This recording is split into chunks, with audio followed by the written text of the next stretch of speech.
Ça va bien, Chloé? Ça va. Un petit peu tendu. Oui. Hein?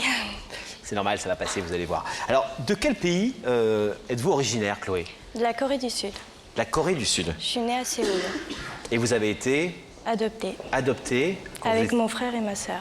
quand vous étiez très petit? Oui. Quel âge? 6 ans et demi. Vous aviez 6 ans et demi, vous étiez l'aîné? Oui. Avec un frère et une sœur, Oui. c'est ça.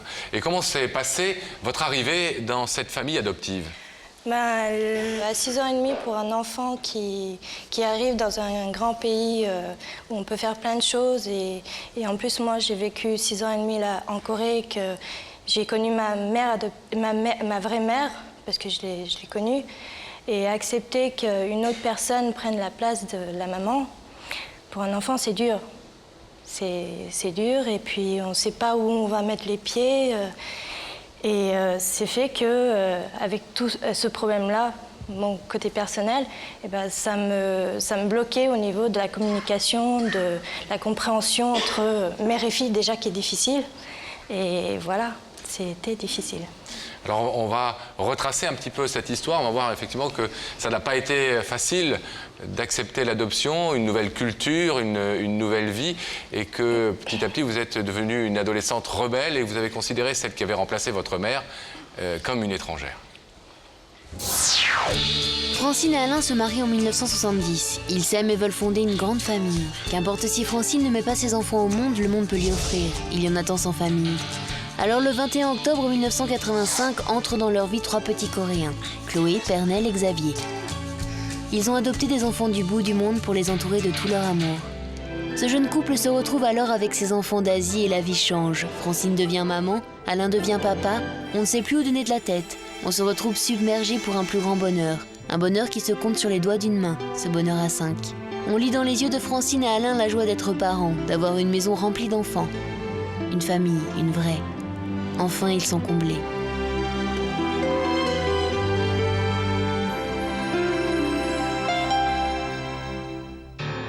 Mais il y a des cadeaux que l'on peut prendre pour des injustices. Très vite, Chloé s'isole. Elle refuse l'amour et l'éducation. La main tendue d'une mère de cœur. Elle se sent seule et mal aimée. Alors Chloé se rebelle contre cette maman qui, selon elle, ne veut pas la comprendre. Dispute, colère, porte qui claque, froideur d'une fille adoptive. Chloé s'isole et coupe les liens avec ses parents d'adoption le jour de ses 19 ans.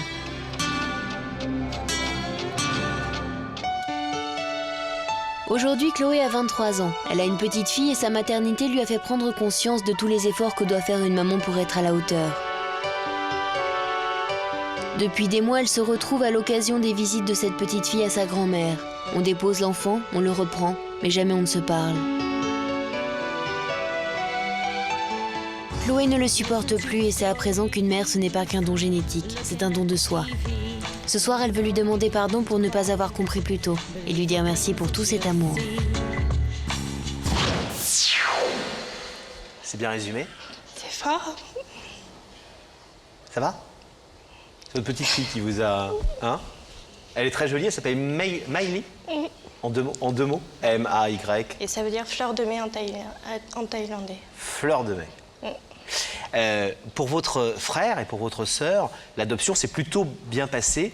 Comment vous expliquez que vous ayez, entre guillemets, rejeté ou eu tout ce problème avec cette famille adoptive et cette maman notamment adoptive? C'est pas tellement rejeté. En fait, c'est plutôt... c'est-à-dire que, oui, c'est vrai, c'est un refus qu'une autre maman prenne la place. Parce que j'avais une maman, j'en ai une deuxième, qui est magnifique en soi, mais c'est vrai que c'était difficile pour une petite fille de réaliser que sa vraie maman, elle ne pouvait pas l'avoir. Mais il y a eu l'incompréhension, c'est-à-dire un blocage de ma part, qui a fait que je ne voulais pas le recevoir, peut-être. Vous ne vouliez pas donner cet amour. Alors, en préparant cette émission, on a beaucoup travaillé sur l'adoption avec notre équipe, notamment sur tous les problèmes d'adoption. Même si on n'en parle pas régulièrement ici, on s'est aperçu en fait qu'il y avait beaucoup d'enfants adoptés qui avaient ce rejet de la famille d'adoption, qui ne voulaient pas donner de l'amour à cette famille qui n'était pas la leur. Mais je pense que c'est plus les enfants qui ont vécu dans leur propre pays. Et dans leur propre famille. Oui. Voilà, dans leur propre famille et qu'ils soient âgés. Parce que bon, mon frère et ma sœur qui avaient 2 ans et demi, 3 ans et demi, ils ne peuvent pas réaliser. Qu'à 6 ans et demi, on a déjà vécu certaines choses, on a connu certaines personnes. Et du coup, ça s'est mieux passé pour eux. Voilà, ça s'est mieux passé pour eux. Et Francine, votre maman adoptive, Oui. comment réagissait-elle à ce rejet? Ben, je ne peux pas le dire moi. Je préfère que ce soit elle qui le dise, mais c'est vrai que c'était difficile de communiquer parce que déjà vis-à-vis de moi, qui voulait absolument tout faire pour qu'elle soit fière de moi et qu'au bout du compte, ben, je trouvais que j'échouais, entre guillemets. Mais malgré tout, ben, elle me donnait peut-être de l'amour que je recevais pas, que je recevais à ma façon et que je comprenais pas. Vous en parliez ensemble? Ça lui est arrivé de vous faire des On en a reproches par parlé, rapport à ça? Mais bon, c'est quand j'étais adolescente. Et une adolescente, c'est très difficile à vivre, à supporter. Et bon, ça fait qu'on tournait autour du pot et on n'arrivait pas à se communiquer. Une mauvaise compréhension entre nous. C'est toujours difficile pour quelqu'un qui est une jeune femme comme vous, jeune âge, d'être capable de se dire à un moment de sa vie, au début de sa vie, j'ai déjà fait des erreurs et il faut que je travaille sur ces erreurs et que je revienne en arrière et que j'essaye de les réparer très vite. Souvent, c'est un chemin qu'on fait plus tard et c'est très bien de le faire tôt, Oui. après 20 ans. Est-ce que la naissance de votre fille, Maëlie, vous a aidé, Oui. comme un déclic, à comprendre les erreurs que vous avez pu faire? Énormément, parce qu'à 19 ans, étant donné que je suis partie, j'ai voulu vivre moi-même, indépendamment, moi-même, ma vie.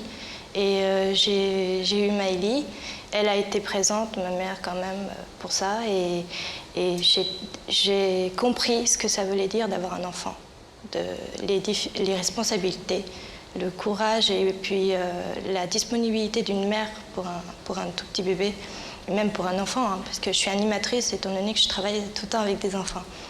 Et ça m'a permis de comprendre comment j'ai pu réagir en tant qu'enfant et comment elle a pu comprendre les choses.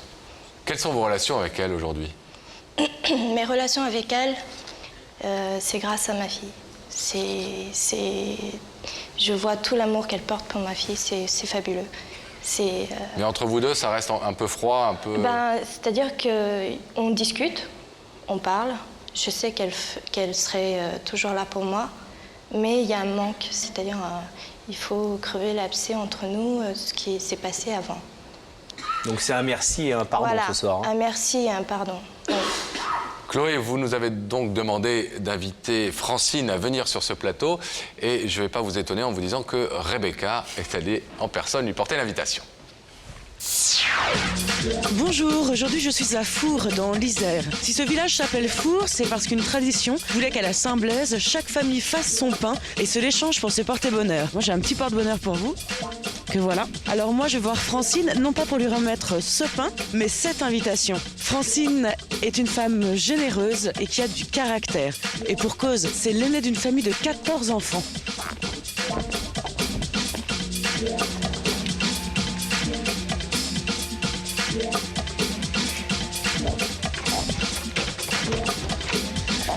Bonjour, je suis Rebecca de l'émission Il y a que la vérité qui compte. J'aurais voulu parler à Francine.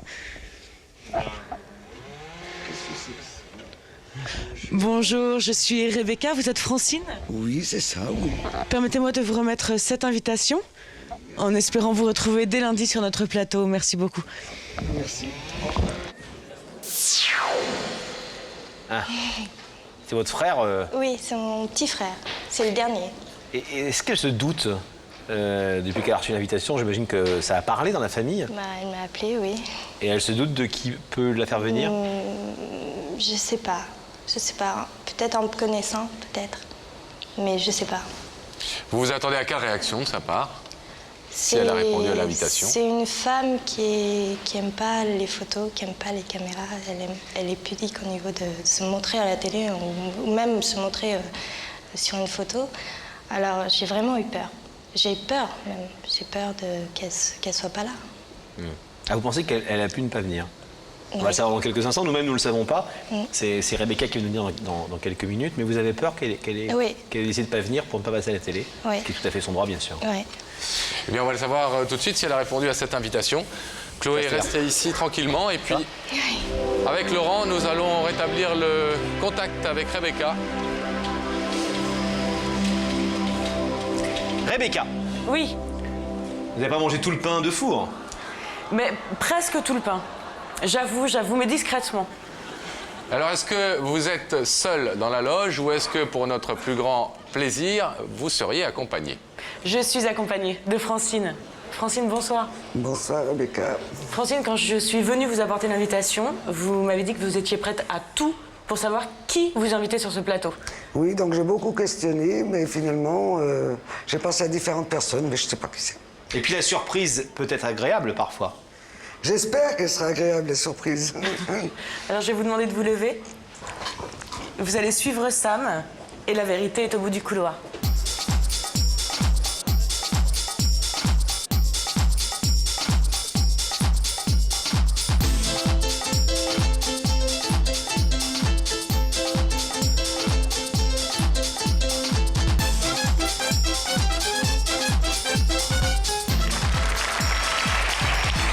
Bonsoir Francine.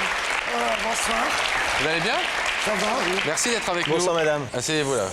Vous êtes un peu ému? Ça va? Un peu beaucoup. Un peu beaucoup? Vous connaissez notre émission? Oui, je l'ai déjà... pas entièrement, mais bon. Je sais à peu près le fonctionnement, oui. Donc vous savez, Francine, qu'une personne nous a écrit, nous a téléphoné pour nous demander de vous inviter sur ce plateau de télévision pour vous dire quelque chose, une vérité importante à ses yeux.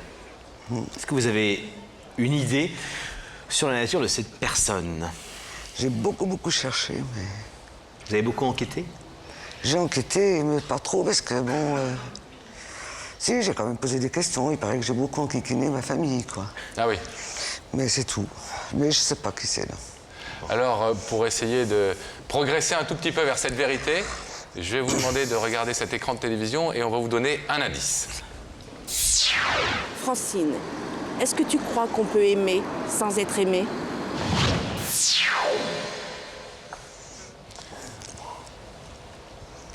Ah, c'est un indice qui dit beaucoup aux gens qui sont là et aux gens qui nous regardent, mais pas forcément à vous, parce que Ah non, ça me dit rien du tout. vous ne savez pas qui est la personne qui est de l'autre côté du rideau. Est-ce que pour vous, l'amour doit-il toujours être payé de retour? Non. Non, on peut aimer... On peut aimer quelqu'un, même s'il vous aime pas. Il n'est pas nécessaire de recevoir pour donner. Non. Ni de recevoir autant qu'on donne? Non, en effet, non. Ça a toujours on peut été- donner sans recevoir, oui. Vous êtes quelqu'un qui donnait beaucoup? Pas plus que d'autres, je pense. Hein. Je fais de mon mieux. Francine, voulez-vous savoir quelle est cette personne Ah oui. qui a quelque chose à vous dire Oui, bien ce soir? sûr. Je vais vous demander de regarder cet écran à nouveau et le visage de cette personne va y apparaître. Ah, c'est ma fille. J'étais sûr. Bonjour maman. Oui, ben bonjour, ma fille.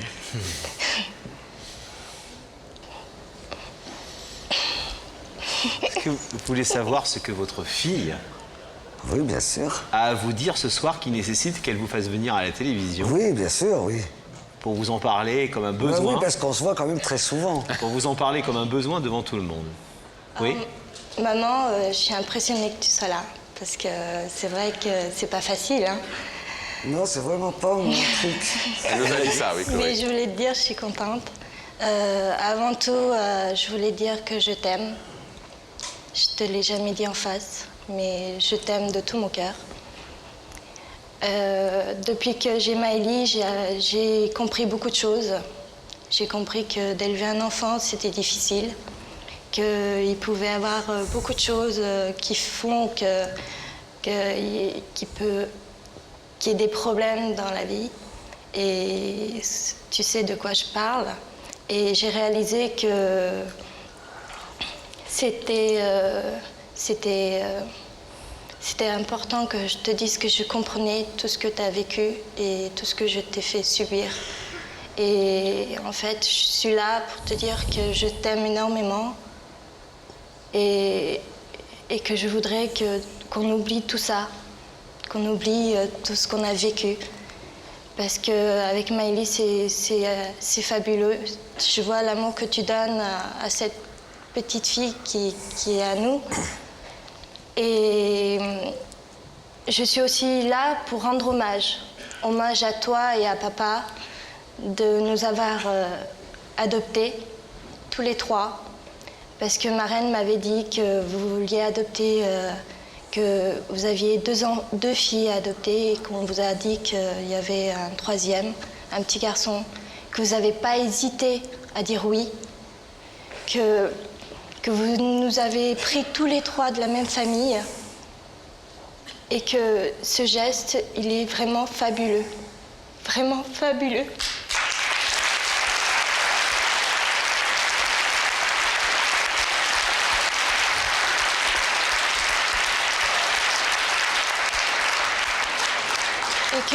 Et que tout ce que tu as vécu, tu es arrivé à tout surmonter. Tu as eu la force et le courage de pouvoir élever 3 enfants.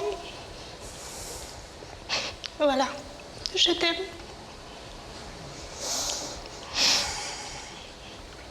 Alors pardonne-moi. Oh, je te répondrai dans l'intimité, là, je peux pas. Oui, bien sûr, mais personne ne vous demande une réponse. Je crois que vos yeux parlent de seuls.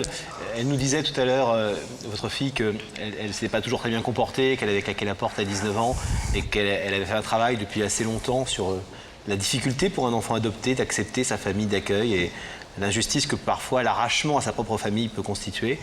Et que c'est là-dessus, certainement, qu'elle expliquait, c'est avec ça qu'elle expliquait une grande partie de la rébellion ou de l'adolescence difficile qu'elle nous a fait subir. Oui. C'est-à-dire que quand on adopte des enfants, il faut bien penser que les enfants aussi, il faut qu'ils adoptent les parents.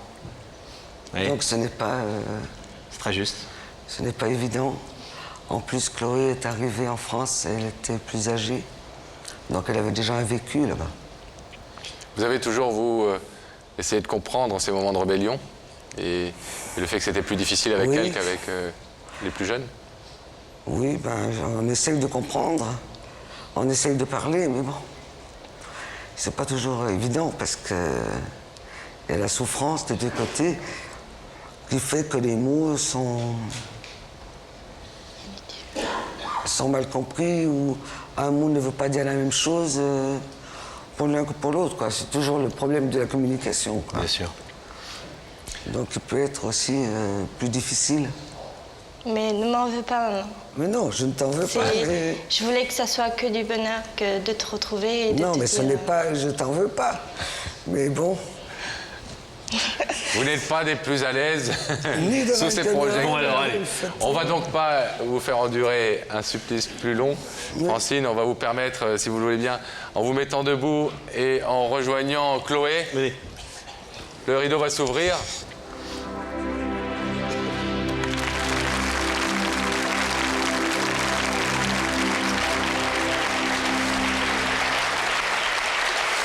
Et que vous voulez bien retrouver des liens, ces liens un peu plus directs que vous n'avez peut-être pas eu lors de son adolescence. Mais on les aura. Oui, c'est vrai qu'il y a des choses, mais bon... C'est vrai que les petits-enfants font aussi aide, oui. On vous laisse vous retrouver tranquillement à l'abri des lumières dans les coulisses de l'émission. Merci. Plein de bonheur à vous deux. Merci d'avoir été notre invité, Francine. Merci.